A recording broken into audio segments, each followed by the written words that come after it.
I'm going to be upgrading the solar to the Beast. I'm sure I've made a few mistakes here and there, and I'm going to get a lot of heat from people online, but this is how I did it, and it works just fine. Originally on top of our camper we had 4 100-watt solar panels, and recently I bought 6 100-watt panels. I bought them about 5 years ago, and now the 100-watt panels are about 30% smaller, so I have the ability to put 600 watts on the roof versus 400 watts.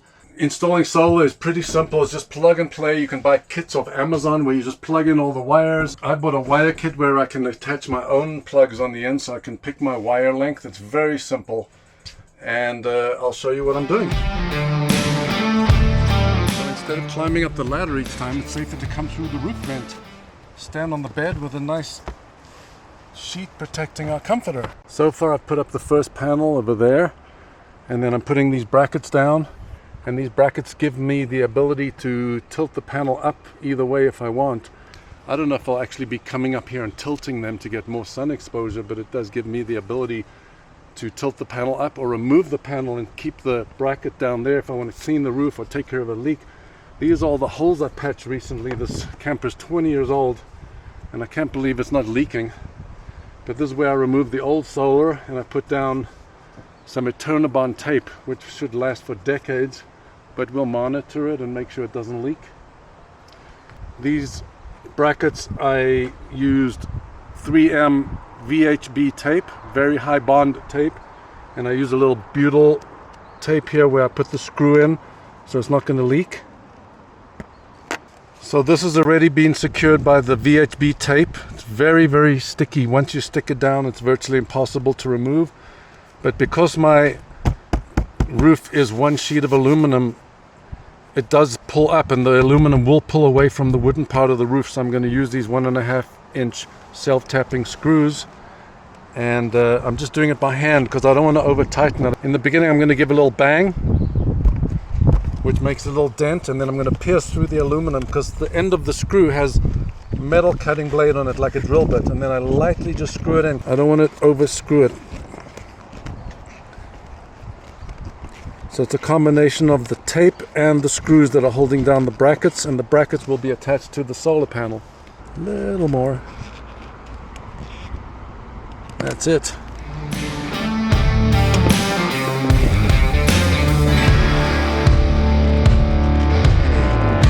See, as I go down, the butyl tape starts squishing out. It means it's doing its job.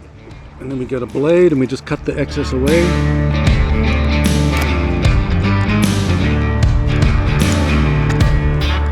Now that the bracket's secured to the roof, I got some self-leveling sealer. It's called Dicor. This is the best stuff and the only stuff you should use on your roof as far as a sealer. It's called Dicor lap sealant. You get it 2 kinds. One, you get non-leveling sealer, which is on the side walls, and you get self-leveling sealer, which is on the top of the roof. I used them a little bit the other day. They're about $10, so you want to save it. I put a shish kebab stick in there just to save so it doesn't get dry. Then I put it into my caulk gun. The stuff is real messy.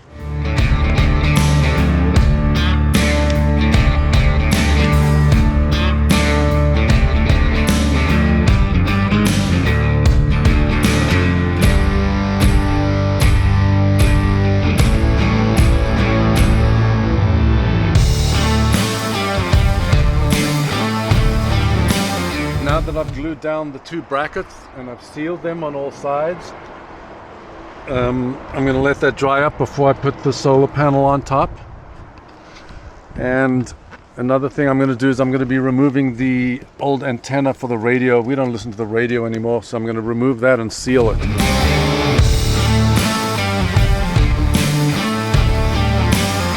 So right now it's starting to rain, and I just pulled the antenna off, and there's a big hole in the center and 4 screw holes on the side.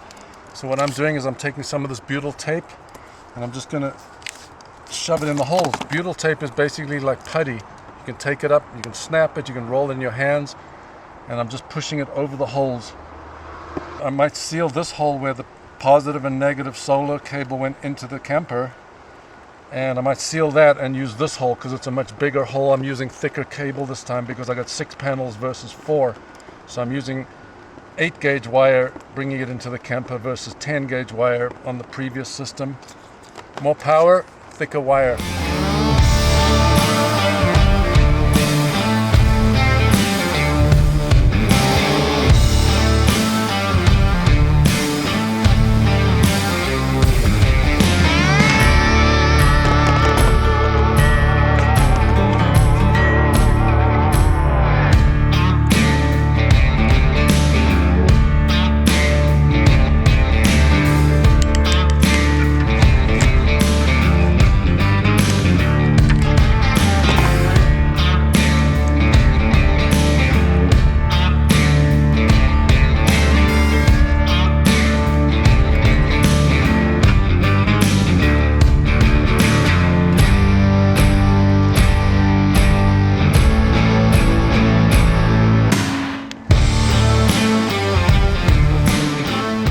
With that negative wire, I plug it into the combiner box, and it's connected. For the wires going from each panel to the combiner box, I'm using 10 gauge. When I've got all the 6-panel power going into this breaker, the positive and negative coming out of the combiner box going into the RV to the solar controller is going to be 8 gauge. So I'm pushing about 8 to 10 feet of wire through the roof right here. Then I'm going to go inside. So right here I just pushed the wires through the roof. I had to make the hole a little bigger because it's bigger gauge wire. Into the kitchen cabinet, through the kitchen cabinet, down the wall, into the kitchen cabinet there. I'm going to be cutting the red wire, the positive, and I'm going to put in this little mini breaker panel. It's a 50 amp. It's a resettable. So when it trips, it goes like that, and then you reset it like that. Under the kitchen counter, I'm now pulling the wires through that I just pushed from the roof.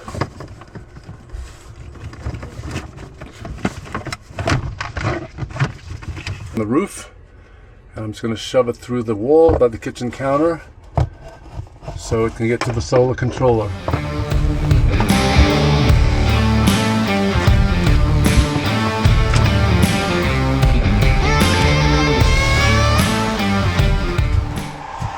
Pull it out right here.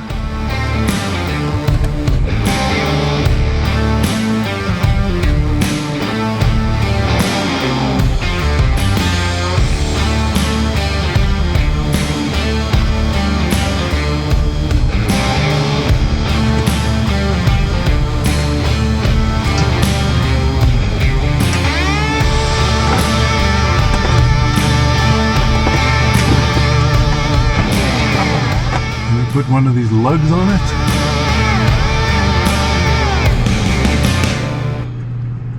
And then I've got a hydraulic crimping tool. And start crimping.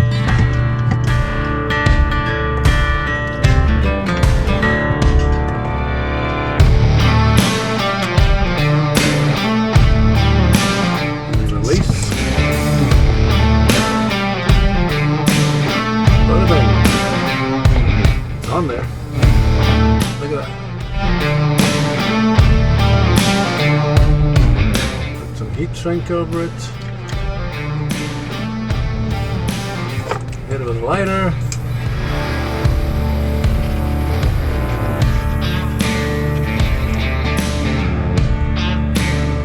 Second one for safety.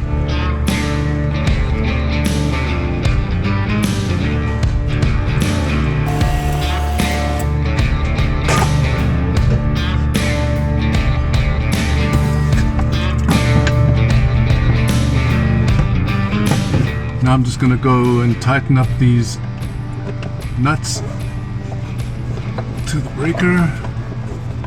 That one's already tight. It looks pretty good.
stage I've installed all the 3 panels on this side, and then in the next few days I'm going to do the 3 panels on this side. I'm finally done with the solar project. Everything's dialed in. I've routed all the wires, I've plugged everything in, I've caulked everything, screwed the panels down to the roof, and it's looking good.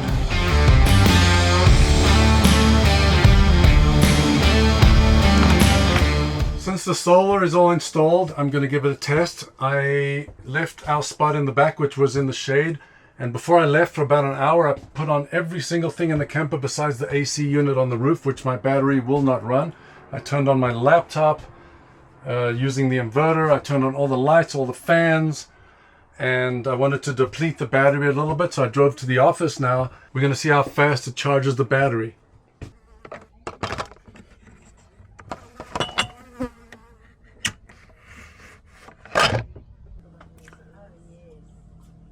So it shows that I'm pushing about 425, 430 watts. Even though I have 600 watts on the roof, the sun might be coming in at an angle, so I'm not getting the full 600 watts, but that's still pretty good. Originally, when I built the battery about 3 years ago, I built it with a thing called a BMS. You got to put a BMS on all the batteries you build. It's called a battery management system. And I bought a BMS with Bluetooth capability. So when you do install it, you do have the ability to go onto your phone or a tablet. You open the app. You can change all the parameters. You can change your high and low temperature shutoff. You can change your high and low voltage shutoff. So I got mine to go up to about 99% so that it's not getting full power, which makes the battery last much longer than it should if you go up to 100%. Right now this shows me discharging 6.4 amps, probably because the fridge is on. I got a couple lights over there, but here's the test. Watch what happens when I turn the breaker on. Right now there's no charge because we haven't turned the solar on, but as soon as I hit the breaker, turning on now, watch what happens. The discharge becomes charge. So right now we're pushing at 17 or 18 amps, even though we're still using about 6 amps for the fridge and a few lights. So that 18 or 17 amps would be about 24 amps if we weren't discharging at all.